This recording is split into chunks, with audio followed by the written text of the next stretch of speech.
एक दिन जब हिरन और बकरियां तालाब पर पानी पी रहे थे, तब एक खूंखार सी दिखने वाली बिल्ली कहीं से तालाब पर आ गई और एक जगह छिपकर पानी पीते हिरनों और बकरियों को देखते हुए सोचने लगी, अरे वाह, इस जंगल में तो बहुत हिरन और बकरियां हैं।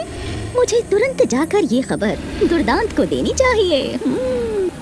और बिल्ली वहाँ से चली गई। दुर्दांत दूसरे जंगल में रहने वाले एक शेर का नाम था। बिल्ली दुर्दांत की जासूस थी, जो कि शिकार को ढूंढकर उसकी खबर दुर्दांत तक पहुंचाया करती थी। अब ये बिल्ली दूसरे जंगल के हिरणों और बकरियों की खबर देने दुर्दांत के पास आई थी। बिल्ली को देखते ही शेर गरज कर पूछने लगा, अरे बिल्ली मौसी, तू शिकार की कोई खबर लाई है क्या? जल्दी से मुझे बता, भूख के मारे मेरी जान निकली जा रही है। भांजे राजा, तेरी बिल्ली मौसी जासूसी करने जाए और शिकार की खबर न लाए, ऐसा कभी हुआ है क्या? तो फिर जल्दी बता मौसी, कहाँ है शिकार? सुन, शिकार करने के लिए तुझे दूसरे जंगल में जाना होगा। वहाँ पर बहुत सारे हिरण और बकरियाँ रहती हैं। तो फिर देर किस बात की है मौसी, चलो चलते हैं शिकार करने। और फिर दोनों उस तरफ चल पड़ते हैं। हिरणों वाले जंगल में एक बगुला भी रहा करता था। बगुला काफी बूढ़ा हो चला था, लेकिन ये बगुला बहुत अक्लमंद और तजुर्बेकार था। कुछ दिनों पहले ही बगुले ने एक खरगोश और खरगोशनी का झगड़ा बड़े ही आश्चर्यजनक तरीके से निपटाया था। हुआ यूं था कि खरगोश एक पेड़ के नीचे बने बिल में रहता था। खरगोश कुछ दिनों के लिए जंगल से बाहर किसी काम से चला गया, तो उसके पीछे खाली बिल देखकर खरगोशनी ने बिल में रहना शुरू कर दिया। जब खरगोश वापस लौट कर आया, तो उसने अपने बिल में एक अजनबी खरगोशनी को पाया। अब दोनों के बीच बिल को लेकर झगड़ा होने लगा। खरगोश कहता कि बिल मेरा है और खरगोशनी कहती कि बिल मेरा है। दोनों के मुकदमे का कोई फैसला नहीं हो पा रहा था। तो खरगोश बगुले बाबा को बुलाकर उसे सारी बात बताता है और अपने झगड़े का फैसला करने को कहता है। तो बगुला कुछ देर विचार करने के पश्चात कहता है, देखो, तुम दोनों के इस झगड़े का एक हल है मेरे पास। यदि तुम दोनों मेरा फैसला मानने को तैयार हो तो मैं अपना फैसला सुनाऊं। बगले बाबा, मैं तो आपका हर फैसला मान लूंगा, लेकिन ये खरगोशनी मानेगी या नहीं, ये बात तो आप इसी से पूछ लो। मैं बुजुर्गों की बड़ी इज्जत करती हूँ, मैं भी इनका फैसला मानूंगी।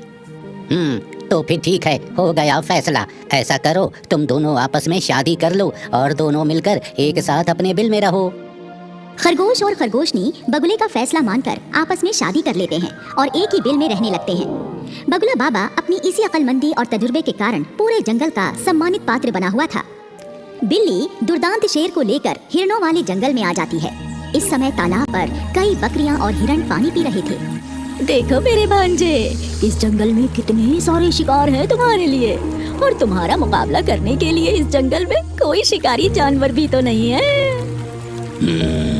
बिल्ली मौसी, इतने सारे शिकार देखकर तो मेरे मुंह में पानी आ रहा है। मैं अभी इनका शिकार कर लेता हूँ, फिर दोनों मजे से बैठकर धावा उड़ाएंगे। शेर दांव लगाकर हिरणों और बकरियों पर हमला कर देता है और कई हिरण व बकरियों को मार गिराता है। बाकी के जानवर जान बचाकर भाग जाते हैं। शेर और बिल्ली एक हिरण का मांस खाकर अपना पेट भर लेते हैं और बाकी के मरे हुए जानवरों के शव ऐसे ही छोड़ देते हैं। अगले दिन शेर फिर से बकरियों के एक झुंड पर हमला करके 4-5 बकरियों को मार डालता है और एक बकरी का मांस खाकर शेर और बिल्ली अपना पेट भर लेते हैं। बाकी मरी हुई बकरियों को ऐसे ही पड़ा रहने देते हैं। शेर के अचानक जंगल में आकर अंधाधुंध शिकार करने से सभी जानवरों में डर और खौफ फैल जाता है और सारे जानवर छिपकर आपस में विचार करने लगते हैं। हिरण कहता है, भाइयों, हमारे जंगल में ये दुष्ट शेर पता नहीं कहां से आ गया है। इसने तो हमारा जीना ही मुश्किल कर दिया है।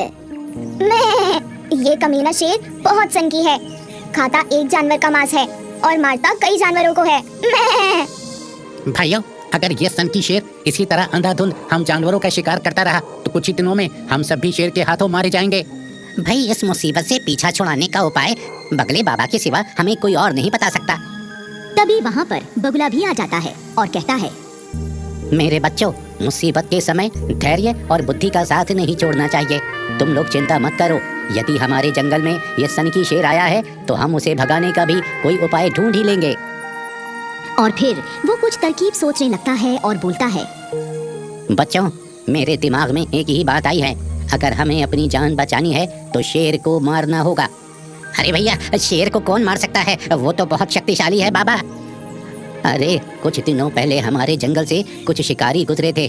उनकी एक तलवार एक झाड़ी में छूट गई थी। उसी तलवार से हम शेर को मार देंगे और ये काम कल दोपहर को बंदर करेगा। ठीक है बाबा, ये काम तो मैं ही करूँगा। उसके बाद जानवरों की बैठक समाप्त हो जाती है। अगले दिन कोई भी जानवर जंगल में घूमने नहीं निकलता। सब के सब छुप जाते हैं। शेर और बिल्ली शिकार की तलाश में घूमते हैं, लेकिन उन्हें कोई भी जानवर नजर नहीं आता। तो बिल्ली कहती है, हद हो गई, सारे जानवर अचानक कहाँ चले गए? एक भी जानवर नजर नहीं आ रहा। हाँ बिल्ली मौसी, सारे जानवर मेरे डर से कहीं छुप गए हैं मौसी, लेकिन कब तक छुपेंगे? कभी तो बाहर निकलेंगे, मैं तभी उनका शिकार कर लूंगा। और फिर दोपहर हो गई। शेर और बिल्ली को मायूस होकर जाना पड़ा। दोनों एक पेड़ के नीचे लेटकर गहरी नींद सो जाते हैं। तभी बंदर तलवार लिए चुपके से वहां आता है और एक भरपूर वार करके शेर की गर्दन काट देता है। बिल्ली जाग जाती है और शेर को मरा देखकर वहां से भागने लगती है, लेकिन बंदर तलवार मारकर उसे भी मार देता है। शेर और बिल्ली के मरते ही इधर उधर छुपे हुए सारे जानवर वहां आ जाते हैं और शेर के मारे जाने की खुशी में उछल कूद करने लगते हैं। जानवर बंदर की वाहवाही करते हैं। इस तरह बगुले की अक्लमंदी और बंदर के साहस के कारण मासूम जानवरों को सन की शेर के आतंक से छुटकारा मिल गया और सारे जानवर पहले की तरह फिर से जंगल में हंसी खुशी रहने लगे।